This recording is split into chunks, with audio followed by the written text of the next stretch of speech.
February 2025, Henderson, Nevada. Raymond Koslowski is dying. The doctors have been clear. The pancreatic cancer has spread too far. He has weeks, not months. The end will come whether he's ready or not. He's 89. He's made peace with death. What he hasn't made peace with is the secret he's carried for 46 years. From 1971 until it closed in 1986, he worked as a croupier at the Golden Desert Casino. He dealt blackjack. He spun roulette wheels. He watched fortunes won and lost across green felt tables. He saw things most people couldn't imagine. The money that flowed, the men who controlled it, the violence beneath the neon glamour of Las Vegas. In the summer of 1979, he witnessed something that changed his understanding of justice forever. "I need to talk to someone," he tells the hospice nurse. "A reporter. Someone who can write it down before I'm gone." The nurse is skeptical. Dying men say all kinds of things. She makes the call anyway. 3 days later, journalist Elena Vasquez from the Las Vegas Review-Journal sits in a plastic chair beside Raymond's bed. Her recorder runs. Her notebook is open. "What do you want to tell me?" she asks. "I want to tell you about the Santoro Brothers," Raymond says, his voice a whisper. "And the 14 men they killed over a casino that was supposed to make them rich. The Santoro Brothers." Fine jewelry had been a downtown Las Vegas fixture since 1952. The shop occupied a modest Fremont Street storefront, wedged between a pawn shop and a bail bondsman, just blocks from the casinos that defined the city. It wasn't glamorous, but it was steady. Tourists wandered in for engagement rings. Locals came for watch repairs. Yet the occasional high roller stopped by to buy something sparkly for a girlfriend. Enzo Santoro had built the business from nothing. He arrived in Las Vegas in 1949 with his younger brother, Massimo. They were Italian immigrants who had survived the war. They had $400 between them. They had skills learned in Naples workshops. They had the determination of men who had already lost everything once. By 1979, 30 years later, the shop was substantial. They employed 6 craftsmen. They maintained relationships with diamond suppliers in New York and Antwerp. They had a reputation for quality and honesty that was rare in a city built on illusion. But Enzo wanted more. At 75, he knew his time was limited. The shop would pass to his son, Gino, and his nephew, Bruno. That wasn't enough. He wanted to leave them something bigger, something that would secure the family's future for generations. When the chance to invest in the Golden Desert Casino appeared, it seemed like destiny. The offer came through Alfredo Carboni, Enzo's brother-in-law. Alfredo had married Enzo's younger sister, Rosa, in 1947. The union brought the families together before tragedy struck. Rosa died of tuberculosis in 1955, leaving Alfredo a widower at 41. He remained close to the Santoro brothers. He became an unofficial family member. He helped with the business. He shared meals and holidays. By 1978, Alfredo had connections in Las Vegas that extended beyond the jewelry trade. He knew men who knew men. He knew the informal network where legitimate business and organized crime overlapped. When he heard minority shares in the Golden Desert were available, he brought the opportunity to Enzo. "That they're looking for investors," Alfredo explained over dinner at Enzo's Paradise neighborhood home. "Clean money. Legitimate businessmen. The Gaming Commission is cracking down on mob ownership. They need people with spotless records to hold shares on paper." "What kind of return?" asked Gino, Enzo's son. 15% annually. On $800,000, that's $120,000 a year. Guaranteed. "Nothing is guaranteed in Las Vegas," Enzo observed. "This is. The Golden Desert has been profitable for 12 years straight. Even in bad years, it clears $3 million. Your share would be secure." The Santoro family discussed the opportunity for weeks. $800,000 was almost everything they had. It was savings accumulated over 3 decades. It was the nest egg for retirements and futures. Investing it all in a casino was a risk. The potential reward was irresistible. At $120,000 annually would transform their circumstances. It would allow business expansion. It would allow property purchases. It would give their children and grandchildren opportunities they'd never had. In November 1978, Enzo Santoro signed the papers. He became a 12% owner of the Golden Desert Casino. It was the worst decision of his life. Raymond Kozlowski remembered the Santoro Brothers as customers before they became owners. They used to come into the casino once in a while, he told Elena Vasquez.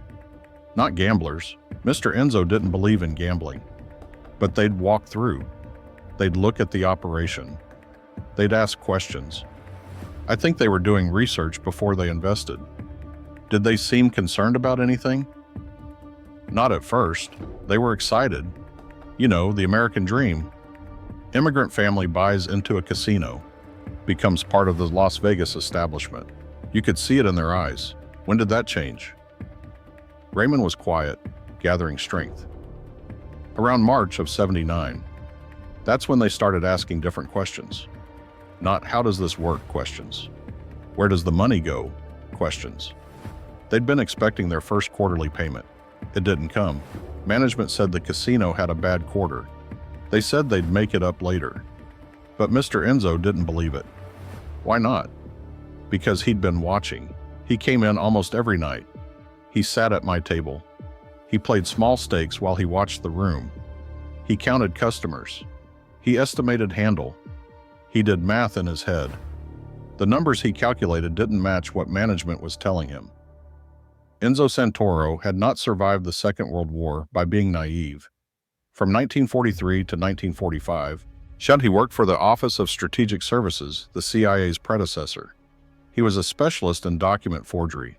He operated behind enemy lines in occupied Italy. He created fake identification papers. He forged German military orders. He produced counterfeit currency good enough to pass Nazi inspection. He learned to detect fraud because he was trained to commit it. Those skills, dormant for decades, awakened when he suspected something was wrong with the Golden Desert. The casino's quarterly reports showed consistent losses or minimal profits, just enough to justify paying investors nothing while promising better results later. But Enzo's observations told a different story. The tables were busy. The slots were ringing. Customers flowed through in numbers that should have generated substantial revenue. Someone was lying. Enzo intended to find out who.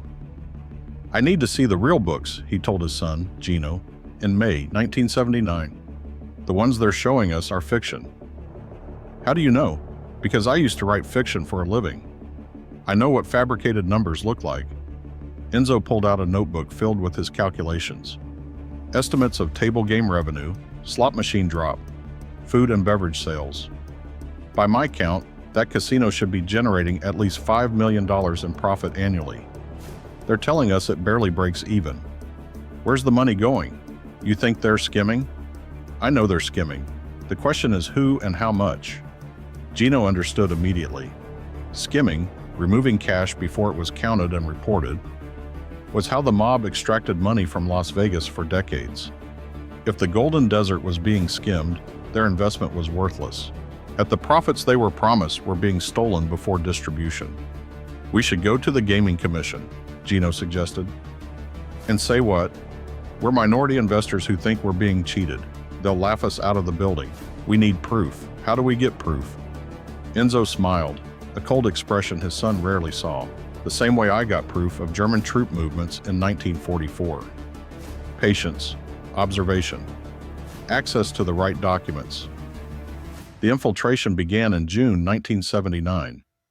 Enzo couldn't do it himself. At 75, he was too visible. Instead, he recruited his 40-year-old nephew, Bruno. Bruno Santoro was the family muscle. A large man with hands like stone, he'd worked as a bouncer before joining the jewelry business. But he was smarter than he appeared. He could blend in and observe without being noticed. I need you to get a job at the Golden Desert, Enzo told him. Something that gives you access to the back offices, security, maintenance, anything that gets you behind the scenes.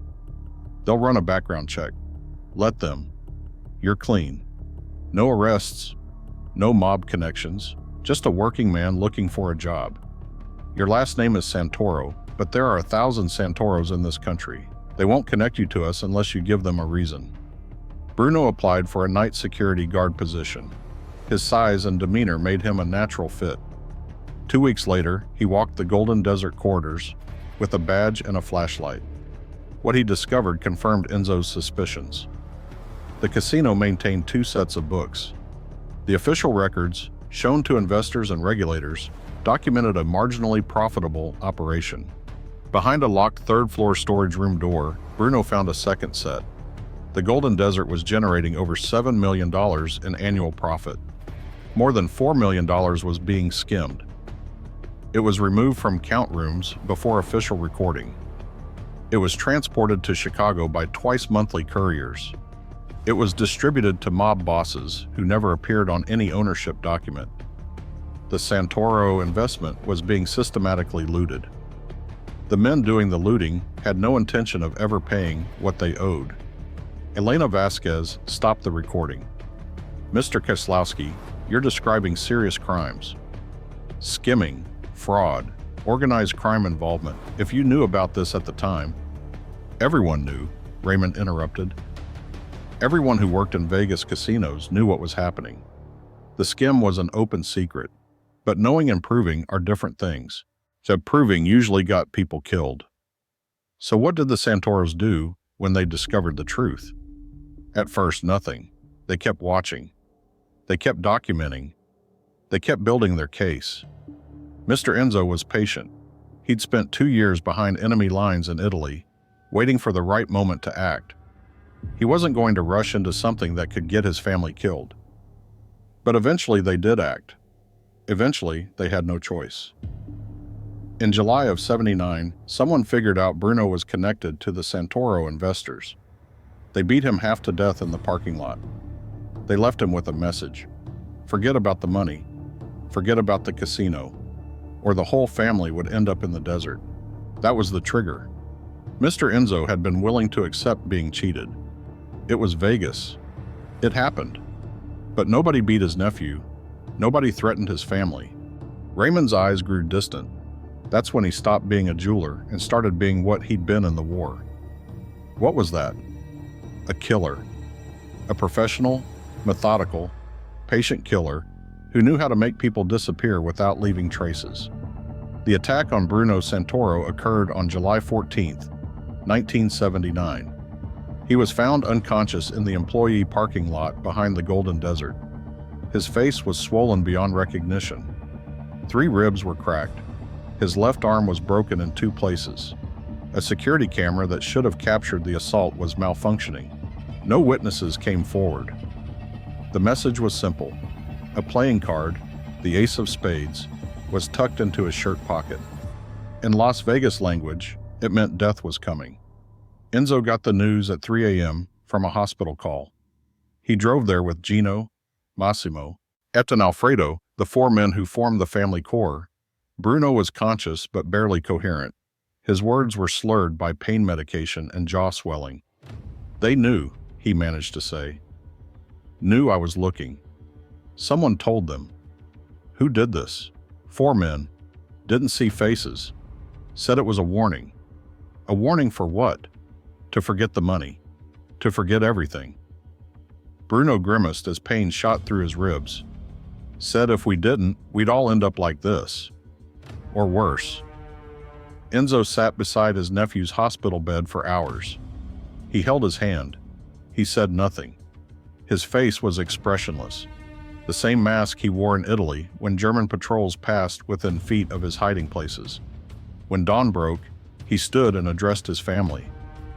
They think they frightened us. They think we'll accept their warning and walk away. His voice was calm, steady, utterly without fear. Joe, they're wrong. They've made a mistake that's going to cost them everything. Papa, these are mob people, Gino said. Chicago outfit. They kill people for a living. I killed people for a living. Before you were born, before this family existed, I killed Nazis in the hills of Tuscany. I killed collaborators in Rome. I killed anyone who threatened the mission or the people I was responsible for protecting." Enzo looked at his son with eyes that had seen things no father should see. These men are not Germans. They're not soldiers. They're criminals who beat up an unarmed man in a parking lot because they thought it made them powerful. I'm going to show them what power really looks like. How? The same way I fought the Germans. Not with frontal assaults, that gets you killed. With patience, with information, but with methods they won't see coming until it's too late. The weeks after Bruno's beating were quiet for the Santoro family. To the outside world, they appeared to have received the message. Enzo stopped visiting the Golden Desert. Bruno, once recovered, resigned from his security job and returned to the jewelry shop. The family went about their business as if the casino investment had never happened. A loss absorbed. A lesson learned. It was exactly what Enzo wanted their enemies to believe. In reality, the Santoros entered a preparation phase that drew on skills Enzo hadn't used in 35 years. His Paradise home basement became a command center. It was filled with maps, photographs, and documents detailing every aspect of the Golden Desert's operation and the men who ran it. In the war, we called this the Order of Battle. Enzo explained during a nightly family meeting. You don't attack an enemy until you understand his structure. Who commands, who follows, who matters and who doesn't. The same principle applies here. How do we gather that information? Asked Massimo. The same way I gathered it in Italy. Observation, infiltration, patience. Enzo spread a hand-drawn diagram across the table. The Golden Desert is controlled by a crew out of Chicago, the outfit. But the men who actually run the day-to-day operation, the ones who ordered Bruno's beating, are local. They report to Chicago, but they have autonomy. If we can identify them, understand their routines and vulnerabilities, we can take them apart piece by piece without Chicago retaliating. Chicago won't retaliate if they don't know who's responsible. And they won't know if we're careful. Bessie Enzo tapped the diagram. These men have enemies everywhere. Rival crews, law enforcement, business partners they've cheated. When they start dying, there will be a dozen suspects before anyone thinks of us. The plan was elegant in its simplicity. The Santoros would become invisible, a threat that struck without warning and disappeared without trace, leaving confusion and fear. It was exactly what Enzo had done to the Germans in 1944. Raymond Kozlowski remembered the change that came over the Golden Desert in late summer 1979. There was tension, he told Elena Vasquez. You could feel it in the air. The managers were nervous, looking over their shoulders. Security tightened. People who had worked there for years suddenly quit or were fired. Did you know what was causing it? Not at first. There were rumors. There were always rumors in Vegas, but nothing concrete. Then people started disappearing. Disappearing? How? Just gone. One day they were there, the next they weren't. The pit boss who ran the high roller room for 5 years didn't show up. A week later, a count room supervisor vanished. Then a security manager. Then 2 men who handled courier runs to Chicago. Were they found? Some, eventually. In the desert. In Lake Mead. In car trunks at the airport. Others were never found at all. Just gone. And no one suspected the Santoros. Raymond laughed weakly, coughing. Why would they? The Santoros were jewelers. Old men who sold wedding rings to tourists. The idea that they could be killing made men, soldiers of the Chicago outfit. It was absurd. Everyone assumed it was an internal war. One mob faction against another. But you knew different. I suspected. I watched Mr. Enzo during those months. Before Bruno's beating, he was just another customer. Polite, quiet, forgettable. After, there was something in his eyes. Something cold. I'd seen that look before in Korea. In men who had killed and were ready to kill again. Did you say anything? To who? The police were useless. Half were on the mob's payroll. The FBI didn't care about dead mobsters, and if I'd been wrong, Raymond shook his head. Accusing a respected businessman of murder wasn't something you did lightly. so I kept my mouth shut and watched. The first victim was Vincent Pleady. He was 46, a Golden Desert pit boss since its 1967 opening. He was also the man who identified Bruno Santoro as a spy. He made the call to Chicago that resulted in Bruno's beating. Enzo learned this through careful investigation, and a cocktail waitress overheard a conversation. A valet saw Pleady meeting with outsiders. A janitor noticed Pleady entering the third-floor storage room where the real books were kept. The jewelry business gave Enzo access to an information network most didn't realize existed. For 30 years, he sold diamonds to powerful men's mistresses. He repaired watches for executives who shared secrets while waiting. He listened to idle gossip from wealthy wives who knew more about their husband's business than they let on. Las Vegas was a city of secrets. Enzo Santoro knew more of them than anyone suspected. Pleady lives alone, he told his family. Divorced, no children. He drinks at a bar called the Silver Spur on Sahara every Tuesday and Thursday, usually until closing. He drives home drunk on roads nearly empty at 2 a.m. What are you suggesting? I'd asked Gino. I'm suggesting drunk drivers have accidents all the time, especially on dark roads with no witnesses. The accident occurred on August 7, 1979. Vincent Pleady's car was found wrapped around a concrete bridge support on a highway north of the city. The official cause was blunt force trauma, consistent with a high-speed collision. His blood alcohol level was twice the legal limit. The case closed within a week. Just another drunk driver who pushed his luck one time too many. No one suspected his brake lines had been cut in the Silver Spur parking lot. No one suspected the concrete barrier was chosen specifically for maximum damage at his typical speed. No one suspected the old jeweler eating dinner at home with his family when the accident occurred. Enzo's methodology drew on his wartime experience but adapted to Las Vegas.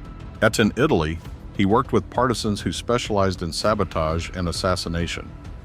They learned the most effective killings appeared to be something else. Accidents, illnesses, disappearances attributable to war chaos. A German officer whose vehicle crashed on a mountain road. A collaborator who fell downstairs and broke his neck. A Gestapo agent whose food was contaminated with fatal bacteria. The same principles applied in Las Vegas. Every death needed an explanation that didn't point to murder. Or if it pointed to murder, it had to point away from the Santoros. We have 3 advantages, Enzo explained. First, we're not connected to organized crime.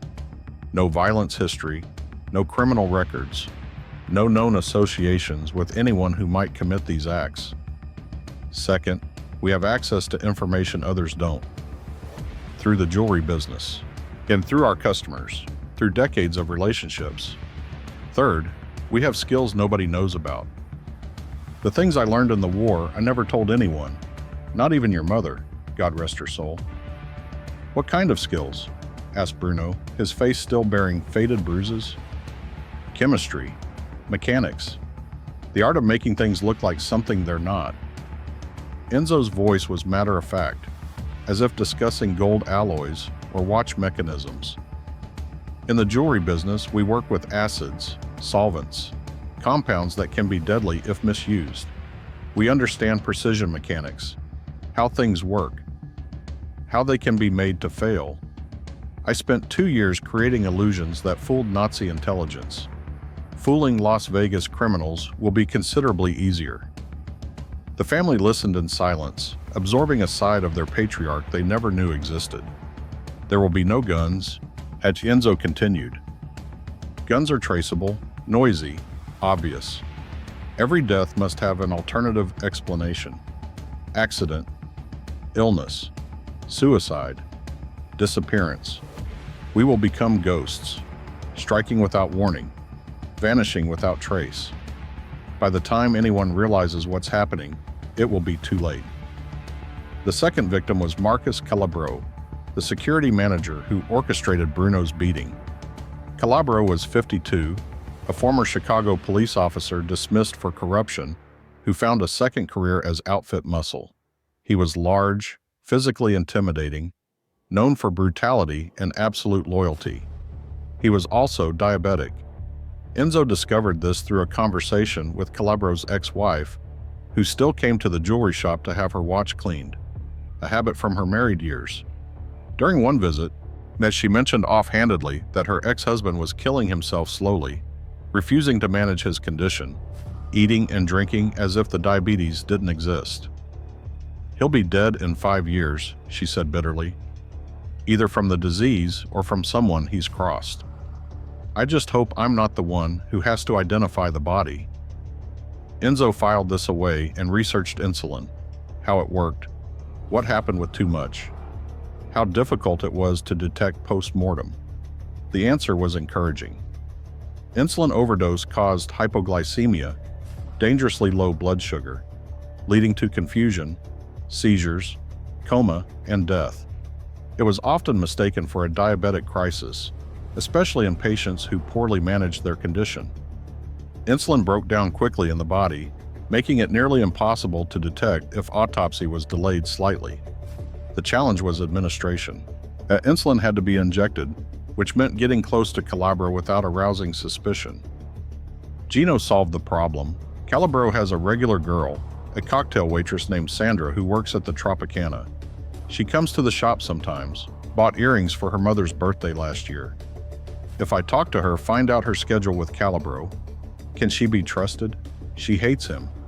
Told me once she only stays because she's afraid of what he'd do if she left.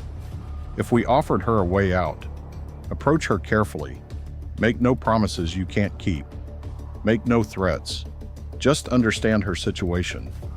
We may be able to help each other. Sandra proved receptive. She'd been looking for an escape from Calabro for months, terrified of his temper, desperate for a way out that wouldn't get her killed. Yet when Gino explained he knew people who could make her problem disappear permanently, she agreed to help. On September 3, 1979, Sandra prepared Calabro's usual nightcap after their evening together. The whiskey contained a sedative, nothing fatal, just enough to ensure deep sleep. While he snored, she injected a massive insulin dose into his thigh through his pajamas. By morning, Marcus Calabro was dead. The coroner ruled it a diabetic crisis, noting the deceased had a history of poor disease management and was found with empty whiskey bottles. The case attracted no law enforcement attention, just another man who ignored his doctor's warnings and paid the price. Sandra disappeared 3 days later, relocated to San Diego with enough money to start a new life. She never spoke of what happened. She never returned to Las Vegas. 2 down. 12 to go. Elena Vasquez interrupted. "How do you know all this? The details about methods, planning, specific victims? You were a courier. How could you have access?" Raymond was quiet a long moment. "Mr. Enzo told me. Not everything. Not the specific techniques or family meetings. But he talked to me over those months. He sat at my blackjack table almost every night, playing small stakes, watching the room. Sometimes when the pit was quiet, he would share things. Why confide in you? Because I was nobody.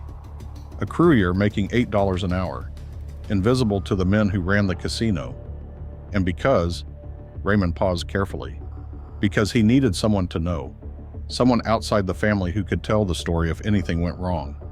He wanted a witness, a historian, someone who would remember what happened and why." Raymond's eyes grew distant. Yet he told me once the worst fate isn't death, it's being forgotten. He wanted to make sure what his family did would be remembered, even if no one ever learned who was responsible. And you've kept that secret for 46 years. I've kept it because I agreed with what he did. Those men, Plady, Calabro, all the others, they were predators. They stole. They hurt people. They destroyed lives without hesitation. What Mr. Enzo did, it wasn't murder. It was pest control. The third and fourth victims came in quick succession. Lorenzo Napoli was a 44-year-old count room supervisor, skimming an extra 10% for himself. Married with 3 children, he had a heart condition requiring daily medication. His medication was switched during a burglary that targeted only his bathroom medicine cabinet. The replacement pills looked identical, but contained a compound that interacted fatally with his heart condition. He collapsed at work on September 18, 1979, dead before paramedics arrived. Victor Amato was a 38-year-old courier who transported skim money to Chicago twice monthly. Unmarried, paranoid about safety, he varied routes, changed vehicles frequently, never traveled unarmed. His paranoia couldn't protect him from a carbon monoxide leak in his apartment caused by a subtle modification to his gas heating system. He went to sleep on September 25th and never woke up. The coroner attributed his death to a faulty furnace, one of dozens of similar deaths yearly in older buildings. Each killing was different. Each had its own explanation, cover story, carefully constructed appearance of accident or natural cause. Had the Chicago outfit investigators found themselves chasing shadows? Every death seemed unconnected. Every method suggested a different perpetrator. It was brilliant, Raymond said. Mr. Enzo understood something most people don't. The best way to hide a pattern is to make sure there is no pattern. Every death was unique, every method different. Nothing connected them except they all worked at the Golden Desert. And that wasn't enough to raise suspicion. It raised suspicion. But suspicion isn't proof. The casino employed over 200 people. The men dying were all connected to the skim operation. But proving that required admitting the skim existed, which nobody in authority was willing to do. By October 1979, 6 men connected to the Golden Desert skim were dead. The Chicago outfit was in turmoil. At their Las Vegas operation hemorrhaged personnel. They couldn't identify the threat source. The usual suspects, rival families, law enforcement, disgruntled employees, all had alibis or lacked capability for such sophisticated attacks. The man responsible for Las Vegas, a capo named Dominic Terranova, flew in from Chicago to assess personally. Terranova was 57, a career criminal who rose by being smarter and more ruthless than competitors. He survived gang wars, federal prosecutions, internal power struggles. He never encountered an enemy he couldn't identify and destroy until now. "Someone is hunting us," he told lieutenants in a private Desert Inn room. 6 men dead in 2 months, and we don't know who's responsible. This is unacceptable. "Could be Kansas City people," one lieutenant suggested. "They've been pushing to increase their skim share. Kansas City doesn't have this sophistication. These killings are professional. Different methods. No witnesses. No evidence. This is intelligence work, not mob work. FBI. The FBI doesn't assassinate. They build cases. They make arrests. They imprison. This is something else." Terranova lit a cigarette, thinking, "Who have we wronged recently? Who has a grudge against this specific operation?" The room was silent. In organized crime, grudges were common, but grudges resulting in systematic elimination campaigns were rare. Most enemies lacked capability or will for sustained warfare. "What about those investors?" someone asked. "The jewelers complaining about returns, the Santoros." Terranova shook his head. "They're civilians. Old men who sell rings and watches. We sent them a message, and they went quiet. Maybe they went quiet because they were planning this." "Planning what? You think a 75-year-old jeweler is behind 6 professional assassinations? That's ridiculous." But even as he dismissed it, Terranova felt a flicker of doubt. Something about the Santoro situation always bothered him. The way they accepted losses too easily. The way they disappeared without protest. Men who invested nearly $1 million didn't usually give up so quietly. "Look into them," he ordered. "Quietly. Find out what they've been doing since July. Find any connection between them and the deaths. If there is, we finish what we started with the nephew. All of them this time. Women and children, too, if necessary. No one declares war on the outfit and lives to talk about it." The Santoro investigation began October 15, 1979. The 2 of Terranova's men were assigned to watch the Fremont Street jewelry shop, follow family members, document activities and associations. They were experienced surveillance operatives. They reported nothing unusual.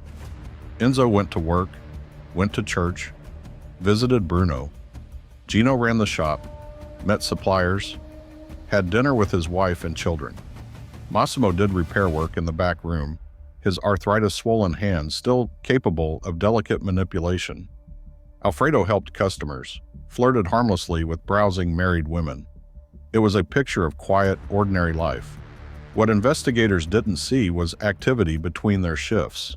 Late-night meetings, careful planning, preparation for the next campaign phase. They didn't realize they themselves had become targets. The two watchers were Paul Denning, 41, a former private investigator who found mob money more reliable than divorce cases, and Robert Scalia, 36, a Chicago native sent to Las Vegas 3 years earlier to help manage outfit interests. Competent, experienced, confident in identifying any Santoro threat. They were also careless. After 2 weeks revealing nothing suspicious, they grew complacent. They sat in the same car, parked in the same locations, followed the same routines. They assumed because they watched the Santoros couldn't be watching them. Enzo identified them the second day. 2 men in a brown Chevrolet, he told his family. They rotate positions but always maintain sight of the shop. Professional technique, but they've made the same mistake all amateurs make. They've become predictable. "What do we do?" asked Bruno, his face still bearing faint scars. "We learn everything about them, where they live, who they report to, how they communicate with Chicago. Then we decide whether they're useful or dangerous." The investigators' investigation took 1 week. Through careful observation and discreet inquiries, the Santoros assembled complete profiles, home addresses, personal habits, the fact they reported to Dominic Terranova by phone every evening at 9 p.m. The phone calls were particularly valuable. By bribing a telephone company employee, one of dozens of contacts Enzo cultivated over 30 years, they obtained records of every call made from the payphone the surveillance team used. The calls went to a Chicago number belonging to an outfit-controlled warehouse. "They're reporting to Terranova directly," Gino observed. "That means he suspects us. He suspects everyone. Yeah, that's why he's still alive after 30 years. Enzo studied the information. The question is whether these two have found anything confirming his suspicions. Based on their reports, no. They've watched us 2 weeks and haven't seen anything unusual. Then we need to make sure their final report says the same thing. Alfredo, listening silently, spoke. "You want to kill them?" "I want to end the surveillance. If that means killing them, yes. But their deaths need to serve our purpose. They need to convince Terranova we're not responsible." "How?" Enzo smiled that cold expression. "By making it look like someone else killed them, someone Terranova already suspects." Paul Denning and Robert Scalia died October 29, 1979. They were found in their surveillance vehicle behind a Charleston Boulevard strip mall. They had both shot execution style, 2 bullets to the back of the head, a professional killer's signature. The car interior was clean except one item deliberately left on the dashboard. A playing card, the Jack of Diamonds. In organized crime-coded language, the Jack of Diamonds was associated with the Kansas City family, a rival organization pushing for a larger Las Vegas skim share. The card pointed away from the Santoros toward a threat Terranova already believed existed. The execution-style killings departed from Santoro methods, emphasizing accidents and natural causes. But Enzo understood variation was essential to maintaining multiple perpetrator illusion. If every death looked like an accident, eventually someone would notice a pattern.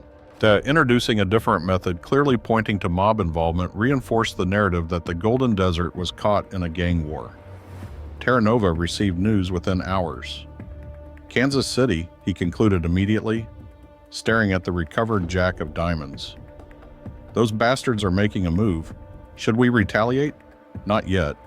Not until we know the full scope." Terranova was cautious. unwilling to start a war without understanding the battlefield. Pull all our people back from surveillance. I don't want anyone else exposed until we know what we're dealing with. The order effectively ended the Santoro investigation. Terra Nova was manipulated into looking the wrong direction, chasing a phantom enemy while the real threat continued undetected. 8 down, 6 to go. Raymond Kieslowski paused, breathing labored. Do you need to rest? I'll rest when I'm dead, which won't be long. Raymond managed a weak smile. Besides, we're getting to the part that matters. The part explaining why it ended the way it did. What do you mean? Mr. Enzo didn't know everything. He thought he was fighting the men who cheated him. But other forces were at work. Forces using him like he used the situation. What forces? The kind inside every organization. Factions, rivalries, men who want power and sacrifice others to get it. Raymond coughed, a wet sound of failing lungs. The Golden Desert wasn't just a casino. It was a battlefield in a Chicago outfit internal war going on for years. The Santoros were weapons. They just didn't know whose hand guided them. Chicago outfit internal politics in 1979 were complex, treacherous. Officially led by Joseph Ayupa, and an old-school boss who rose in the 1970s, maintaining control through fear and strategic alliances. Beneath Ayupa's authority, various factions competed, captains and underbosses seeing aging leadership as an obstacle to ambition. Dominic Terranova belonged to one faction. He built the Las Vegas skim into a major revenue source. He believed success entitled him to more power. He had allies supporting his ambitions and enemies seeing him as a threat. One enemy was Victor Gallo. Gallo was 53, a captain controlling Chicago suburbs operations, long resenting Terranova's prominence. He believed the Las Vegas operation was mismanaged, too much money lost to inefficiency and greed. He believed he could do better if given the chance. When Golden Desert deaths began, Gallo saw an opportunity. He didn't know who was responsible. At first, had he assumed a rival family or law enforcement. But as killings continued without arrests or retaliation, he began suspecting someone outside normal crime circles, someone who could be useful. Through intermediaries, Gallo gathered Las Vegas information. He learned about the Santoro investment, Bruno's beating, the family's withdrawal. He learned Enzo worked for OSS during the war, had skills and experience most civilians didn't. He made a decision shaping everything. Gallo reached out to the Santoros early November, Raymond explained, not directly, through a lawyer representing some legitimate business interests. The lawyer approached Mr. Enzo with an offer. What offer? Information. Gallo knew things about Terranova's operation the Santoros didn't. Security protocols, schedules, identities of hidden men. And in exchange for this information, he wanted one thing. Terranova dead. He wanted the Santoros to assassinate a Chicago mob boss. They'd already killed 8 of Terranova's men. What was one more? With Terranova gone, Gallo would move into the power vacuum. Everyone would benefit. Everyone except Terranova.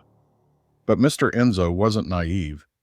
He knew Gallo was using him. The information came with strings. The question was whether strings were worth the price. The meeting between Enzo Santoro and Victor Gallo's representative occurred November 8, 1979, in a private room at an outskirts Las Vegas restaurant, far from casinos and surveillance. The lawyer, Franklin Pierce, specializing in representing anonymous clients, presented Gallo's proposal in measured, professional terms. My client has become aware of your situation, Pierce said. He sympathizes with your grievances and believes your interests align. What does your client want for this sympathy? Enzo asked. He wants certain obstacles removed from his path. Obstacles already proving themselves your enemies. You mean Terranova. I mean a man who stole your money, beat your nephew, tried to identify and destroy your family for months. My client merely suggests eliminating this threat serves both your interests. Enzo considered carefully. He always knew his campaign would eventually require confronting Terranova, the man authorizing fraud, ordering Bruno's beating, representing the ultimate threat source. But killing a mob boss differed from killing soldiers and supervisors. It would trigger Chicago retaliation regardless of responsibility. The only survival way was ensuring someone else took blame. Gallo offered exactly that. A Kansas City family scapegoat, involvement already established by the playing card left at Denning and Scalia's murders. What information can your client provide? Everything. Terranova's schedule for his next Las Vegas visit, where he'll stay, security arrangements, most importantly, evidence to plant implicating Kansas City. Why should I trust your client? Your interests align. My client wants Terranova removed. You want justice. These goals don't conflict. Enzo was silent long, weighing risks and benefits. I'll need to discuss with my family. Of course, but don't take too long. Terranova visits Las Vegas in 2 weeks. If you want to act, that window is your best opportunity. That night's family meeting was the most contentious since the campaign began. It's a trap, Gino argued. Gallo is using us. Well, once Terranova is dead, what stops him turning us over as killers? He gets rid of his rival and weapons in one move. Gallo needs us alive, Alfredo countered. If we're exposed, connection leads back to him. He can't afford us talking, unless he plans to kill us too. If he wanted us dead, he wouldn't have contacted. He'd feed information to Terranova and let the outfit do the work. Massimo spoke slowly, 70 years weighing each word. Gallo is a businessman. He makes a deal because a deal serves his interests better than violence. Papa, what do you think? Gino asked. The old man listened silently, face unreadable. I think we're already committed, he finally said. We've killed 8 men. Whether we kill one more or stop now, danger remains. If discovered, we're dead. Terranova alive or not doesn't matter. So you proceed? I want to end this. And as long as Terranova lives, he'll keep looking. Eventually he'll find us, if not through investigation, through luck or betrayal. Our only safety is removing the threat entirely. You trust Gallo? I trust Gallo wants Terranova dead more than he wants us dead. For now, that's enough. Enzo looked at each family member. But we won't be stupid. We'll use Gallo's information, but verify everything independently. We'll have contingencies if this is a trap. What contingencies? The kind I learned in Italy. Multiple escape routes. False identities. Evidence pointing where we choose. If Gallo betrays us, he'll find we're harder to destroy than he imagined. Dominic Terranova arrived Las Vegas November 22, 1979. He traveled with 4 loyal soldiers. He stayed at a Summerlin private residence owned by an outfit front company, chosen for security and strip distance. Gallo's information was accurate. The Santoro spent 3 days confirming, watching the house, mapping security, identifying vulnerabilities. They observed shift changes, delivery schedules, security routines. They're complacent, Bruno reported. They think they're safe away from casinos. The house has weaknesses, a service entrance not covered at night, second-floor windows without bars, a patrol pattern gap between 2 and 3 a.m. Can we get in undetected? Yes, getting out harder. Once Terranova is dead, his men lock down. We'll need a distraction. Enzo nodded slowly. Then we'll give them one. Dominic Terranova died early morning November 25, 1979. At 2:15 a.m., a car parked 2 blocks from the safe house caught fire from a carefully placed timer-triggered incendiary device. Flames spread quickly, attracting neighbor attention. Fire department calls. Terranova's security heard sirens, saw distant fire glow. 2 of 4 guards left posts to investigate, following early warning over static defense protocols. In their absence, the Santoros moved. Bruno and Gino approached the service entrance using a key obtained through jewelry business contacts. They moved through the darkened house silently, path mapped from days of observation. Terranova slept alone in the master bedroom, a handgun on the nightstand. He never reached it. The method was poison, a compound derived from jewelry cleaning chemicals applied to a cloth pressed over Terranova's face while he slept. He struggled briefly, body fighting paralysis spreading through his nervous system. The compound worked quickly, unconscious in 90 seconds. Map heart stopped within 5 minutes. The Santoros left no evidence except what they wanted to leave. Another playing card, the King of Diamonds, placed on Terranova's chest. The message was clear. Kansas City escalated war against Chicago, striking the highest levels. By the time security returned from the car fire, Bruno and Gino were gone. They drove separate routes home, disposed of clothing, established alibis. 11 down, 3 to go. Terranova's death sent shockwaves through the Chicago outfit. A captain assassinated in apparent escalating war with a rival family. A war already claiming 10 soldiers and supervisors over 4 months. Chicago leadership faced a choice: retaliate against Kansas City or negotiate to prevent further bloodshed. They chose negotiation. Representatives met neutrally. Kansas City denied involvement strenuously. Convincingly, they genuinely had no idea. But playing cards, death patterns, Terranova operation targeting all pointed to them. Negotiations dragged weeks, each side accusing the other of bad faith. Meanwhile, the real killers continued.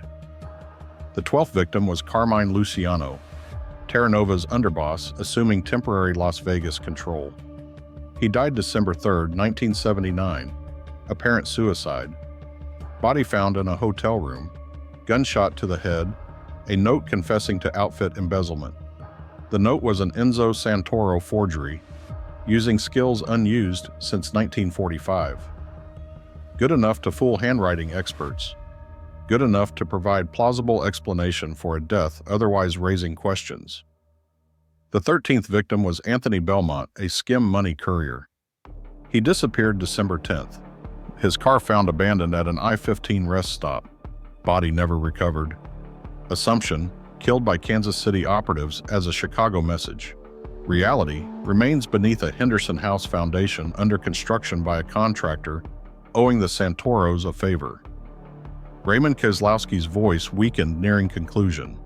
By mid-December, the Santoros killed 13 men. Everyone directly connected to the fraud, stealing their investment. But one name remained, the most important. Who? Elena Vasquez asked. The man who set everything in motion. Created the fake partnership agreement. Convinced the Santoros to invest. Knew from the beginning they'd never see a penny. Someone inside the casino. Someone inside the family. Raymond's eyes closed briefly, marshaling remaining strength. The Santoros were betrayed by one of their own. When they discovered who, that's when everything changed. The revelation came unexpectedly. Victor Gallo, satisfied with the arrangement outcome, sent one final information piece through his lawyer intermediary. A token of appreciation, the information concerned Alfredo Carboni. Your brother-in-law wasn't what he seemed, the lawyer told Enzo during their final meeting. He approached Terranova's people 2 years ago with an investment opportunity. Original plan? Use your family's money to establish a legitimate skim front. In exchange, Carboni received a $50,000 finder fee paid over 5 years. Enzo listened silently, face revealing nothing. Carboni knew the books were fake. Knew you'd never see returns. He brought you in deliberately because he needed your money and reputation. Why tell me? My client believes in fair dealing. Yet you fulfilled your end. Consider this a bonus, a final puzzle piece completing your understanding. That night, Enzo Santoro sat alone in his basement, surrounded by maps and documents guiding his 5-month campaign. He thought about Alfredo, brother-in-law 32 years, married beloved sister Rosa, trusted with family fortune and future. Betrayal almost too large to comprehend. Alfredo ate at his table, celebrated holidays, stood beside him at Rosa's funeral. He watched Enzo grieve, offered comfort, presented as a devoted widower, never remarrying because no woman replaced Rosa. All along, planning to steal from the family embracing him. Enzo phoned his son. "We have one more target." The Alfredo Carboni confrontation occurred December 18, 1979. Enzo considered many approaches, an accident like others, a disappearance never explained, a death attributable to Chicago-Kansas City war. None felt right for this killing. Alfredo wasn't a stranger. He wasn't a mob soldier or casino executive. He was family, or pretended to be 32 years. He deserved to know why he was dying. The invitation was a Christmas celebration, guys. Enzo called Alfredo personally, voice warm, unsuspecting, asking him to come to the Paradise House for early holiday dinner. Family would be there. Massimo, Gino, Bruno. They wanted to toast surviving the difficult year endured. "After everything with the casino, I think we need to remember what's important," Enzo said. "Family. That's what Rosa wanted." "Of course," Alfredo replied, voice carrying perfect sentiment note. "I'll be there." He arrived 7 p.m., carrying expensive wine, wearing the gold watch Enzo gave him on Rosa's death 10th anniversary. He embraced his brother-in-law at the door, kissed Massimo both cheeks, shook hands with Gino and Bruno. He didn't notice the house too quiet, wives and children absent, greeting men wearing stone expressions. "Where is everyone?" he asked as Enzo led him toward the living room. "I sent them away. This conversation doesn't need witnesses." Alfredo stopped walking. Something in Enzo's tone changed. A coldness absent on phone. A weight pressing words. "What conversation?" "The conversation about how you sold my family to the Chicago outfit for $50,000.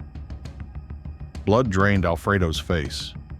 Long moment, he said nothing. Mind racing possibilities. Denial, explanation, escape. Enzo's eyes told him none would work. "Who told you?" he finally asked. "Does it matter? What matters is you knew. You knew the investment was fraud. Knew we'd never see our money. Brought us in anyway because Terra Nova promised a finder fee." "Enzo, you don't understand. I understand perfectly. You were in debt. Gambling, women, whatever vices hidden from us. You needed money and saw opportunity at our expense. It wasn't like that. It was exactly like that." Enzo's voice remained calm, almost gentle. "Rosa loved you, trusted you. Dying, she asked me to take care of you, treat you like a brother. I did. For 32 years, I treated you like family. This is how you repaid trust." Alfredo's composure cracked.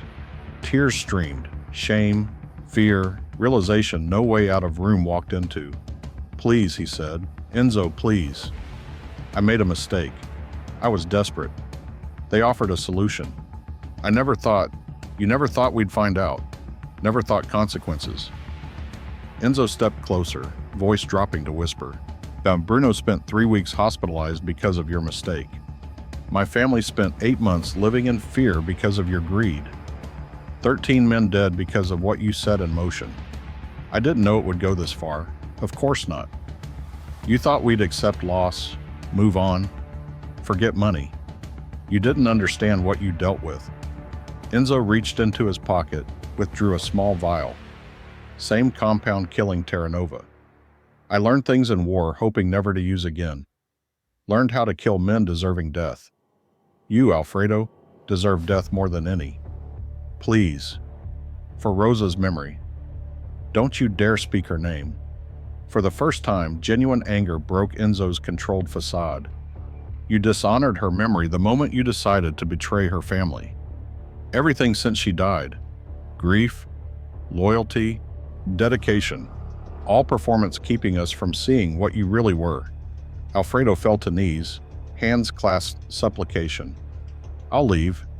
I'll disappear. Go somewhere you never see me again. Never have to think about me.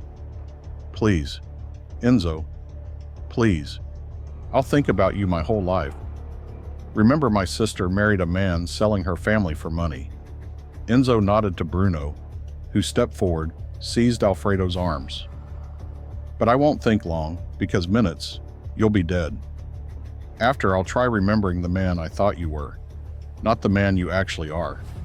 The death wasn't quick. Enzo decided Alfredo deserved suffering, not clean, painless ends given most victims, but something matching betrayal magnitude. The compound administered caused paralysis while leaving victim fully conscious, aware of everything happening to his body, and unable to move or speak. Alfredo lay on the living room floor, eyes wide with terror while Enzo spoke. In war, we did this to German officers torturing our people. Let them feel what victims felt. Helplessness. Knowledge death coming. Nothing to stop it. Enzo knelt beside his brother-in-law, voice almost tender. I want you to think about Rosa. Think how she trusted you. Think how she'd feel knowing what you did. Then think you'll see her soon. Have to explain yourself. Paralysis gave way to organ failure over 2 hours. Alfredo conscious most. Eyes tracking movement. Mouth working soundlessly, trying to speak. Death finally came almost mercy. The body was disposed like others. Late night desert drive, grave never found. Another disappearance common in a disappearance city. 14 down, none to go. Raymond Koslowski silent long after finishing. That was the end. 14 men dead over 5 months. Nobody ever figured who responsible. FBI investigated, Gaming Commission investigated, Outfit investigated. All came empty. What happened to the Santoros after? Elena Vasquez asked. They went back to jewelers, sold rings, fixed watches, lived quiet lives. Mr. Enzo died 1987, heart failure at 83. Brother Massimo passed a year later. Gino took over business, ran until retiring 2001. Bruno moved California 90s, died there about 10 years ago. No one ever suspected, officially. There were rumors, of course. Always rumors, Vegas. But rumors aren't evidence. Evidence something Santoros never left. Raymond coughed, wet sound from failing lungs. They were ghosts. Killed 14 men, vanished back into ordinary life like nothing happened. How know all this? Alfredo details, confrontation, killing method? Couldn't have witnessed. Mr. Enzo told me, not all once. Over years, bits and pieces. He sat at my blackjack table twice weekly, 8 years after killings. Sometimes talked. Raymond's eyes distant. I think he needed someone know. Someone outside family understanding what he did and why. Ever consider authorities? With what? Courier word against respected businessmen. Besides, by full picture, most involved dead. What point? Justice? Raymond laughed bitter, coughing. Justice. In Las Vegas, men Mr. Enzo killed were thieves, murderers. Stole from honest people, broke bones, ruined lives. Systems supposed stopping them corrupted top-bottom. Cops on take. Judges bought. Prosecutors looked away. He shook his head. What Mr. Enzo did wasn't against justice, and it was only justice available. Elena Vasquez sat Raymond Koslowski 3 more hours, asking follow-ups, clarifying details, recording everything willing share. The old courier's memory remarkably clear, man approaching 90. Recollections detailed, consistent. He provided names, dates, locations. Comprehensive account buried nearly half-century. Interview complete. Elena looked at dying hospice bedman. Why now? Why tell after keeping secret 46 years? Because everyone could be hurt gone. Santoros dead. Men they killed dead. Even people embarrassed. FBI agents never solved. Gaming Commission investigators missed. Dead too. Raymond's voice weakened, barely whisper.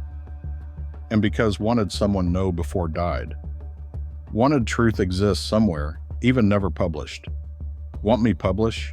Raymond quiet long moment. Up to you. You journalist. Decide news or history. He closed eyes, exhausted hours talking. But if publish, make sure tell whole story. Not just killings, reasons behind. Fraud, beating, betrayal. Make people understand Santoros weren't criminals. People pushed too far, pushed back. Believe true? I believe every man has line. Cross? Find what really capable. Mob crossed Santoros line. Paid 14 lives. Raymond opened eyes last time, fixing Elena Gay's surprising intensity. Remember deciding what right. Remember good men can do terrible things given no other choice. Raymond Koslowski died February 28, 2025, 11 days after completing Elena Vasquez's interview. His Las Vegas Review-Journal obituary noted 40-year casino career, Korean War service, devotion, late wife, 3 children.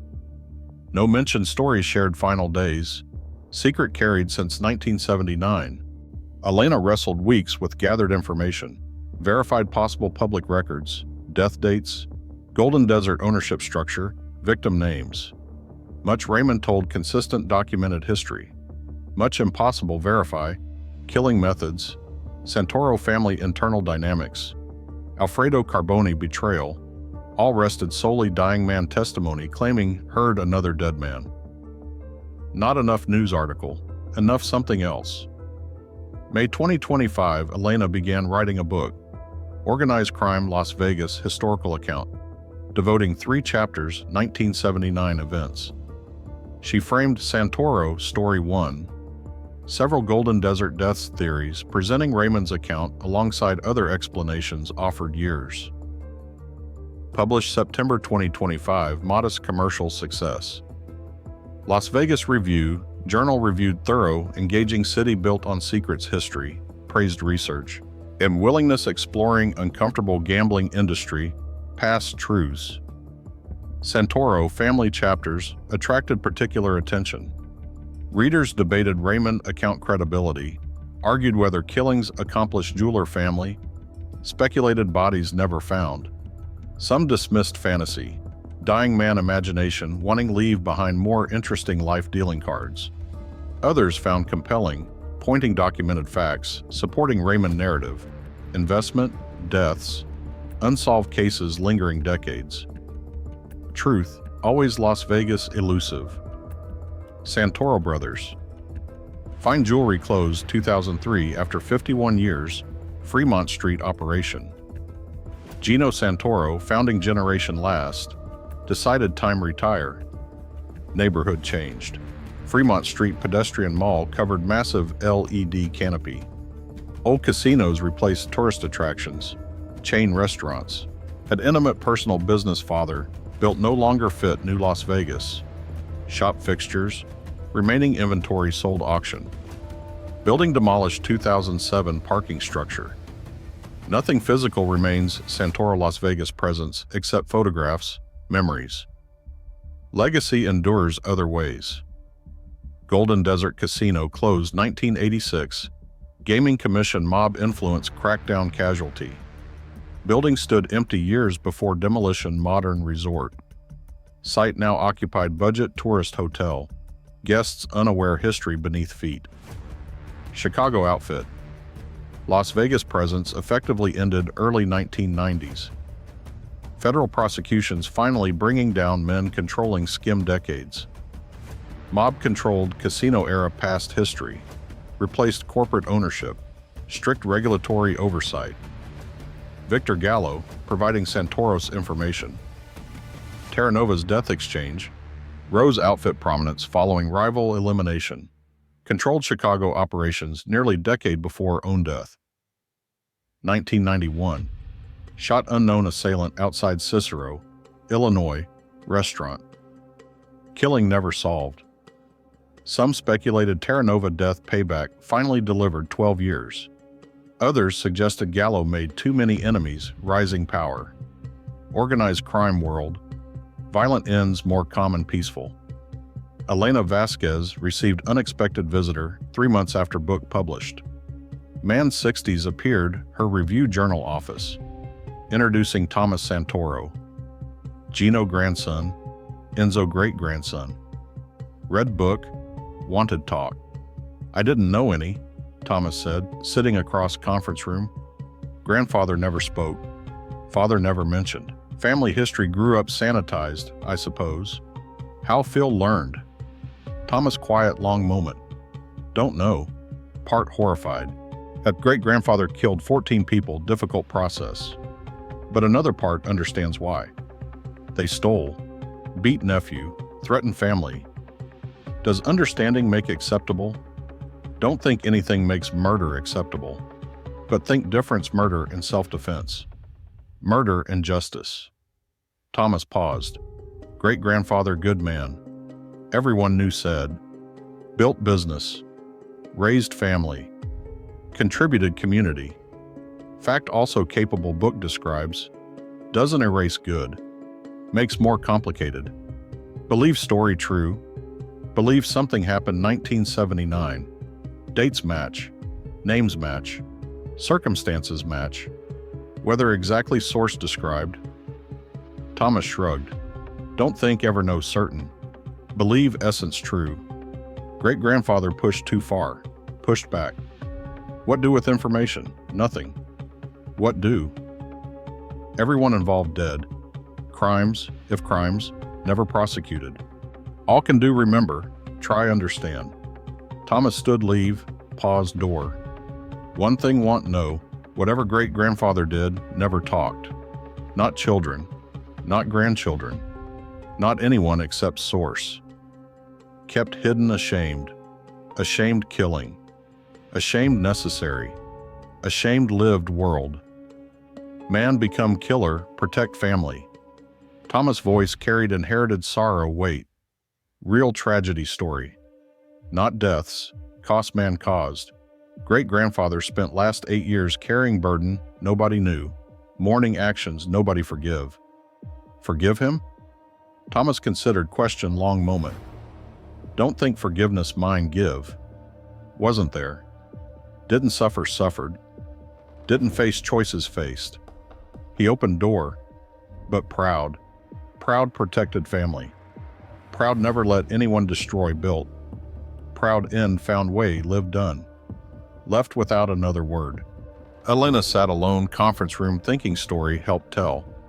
Ordinary men doing extraordinary things story. Justice outside law story. Secret surviving nearly 5 decades before finally coming light story. Santoro family jewelers. Sold rings, watches, repaired timepieces. Served customers trusting precious objects, precious moments. Respected community members. Fremont Street business district pillars. People building Las Vegas one honest transaction time. Also killers. Methodical. Patient. Utterly ruthless family threatened. Eliminated 14 men 5 months. Returned ordinary life, nothing happened. Both true, both remembered. Santoro story lesson. Human beings complicated. Capable great good, great evil, often simultaneously. Victim perpetrator line thinner, most won't believe. World justice not guaranteed. Ordinary people sometimes create own. Golden Desert Casino no longer exists. Santoro Brothers jewelry shop no longer exists. Men killed, men died, all gone. Time, age, ordinary endings coming everyone eventually. Story remains. Lives. Raymond Kieslowski deathbed confession recorded. Dying man watched history unfold. Blackjack table behind. Lives. Elena Vasquez book read, thousands never know how much true. Lives Thomas Santoro memory, carrying great-grandfather legacy without fully understanding. Lives Las Vegas itself, city-built secrets, fortunes won lost.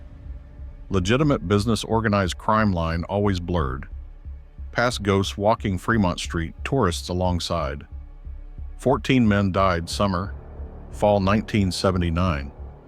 Because tried stealing wrong family. Deaths never solved. Killers never caught. Stories never fully told until dying. Courier decided truth deserves survive. Santoro Brothers jewelers. Also killers. Both true. Las Vegas, truth always most precious commodity.